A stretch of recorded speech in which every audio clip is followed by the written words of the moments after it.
Hey everybody, KC here.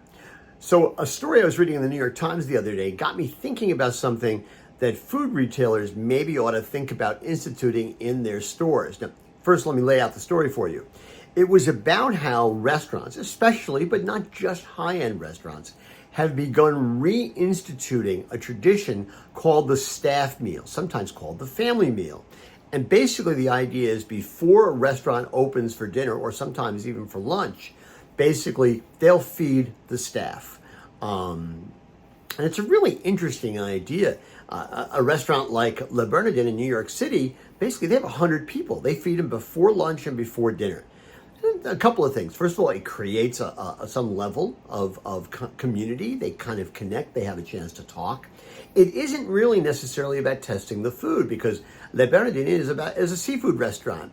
And basically the owner's chef has basically said, you know something, let's serve meat and chicken because I think the staff's tired of seafood. But the idea is to create community. Now, in a supermarket, if a supermarket did this, it seems to me one of the things they could do is they could use it as an opportunity to let people in the store, who work in the store, actually taste the prepared foods, which would give them a much better sense of what the company is serving, and it would create community. But I don't really know of any food retailers that do this. How many times do they basically say, not necessarily every day, but let's say once a week, twice a week, say, hey, listen, we're catering lunch and we're catering it out of our prepared food department because we want you folks to try different things. And it's there. It is a benefit. Maybe you even make it a requirement. I'm not sure how that would work out with the unions.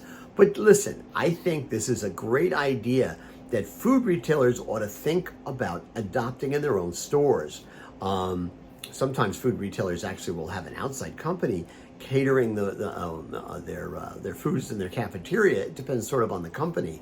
But I actually think it's a great opportunity to let people try the things the store is making, maybe give suggestions about how it could be improved, maybe a little more salt, a little more spice, whatever it happens to be. It creates a feedback loop and it does create community. Just an idea I think more food retailers ought to try. Anyway, that's what's on my mind this morning. And as always, I want to hear what's on your mind.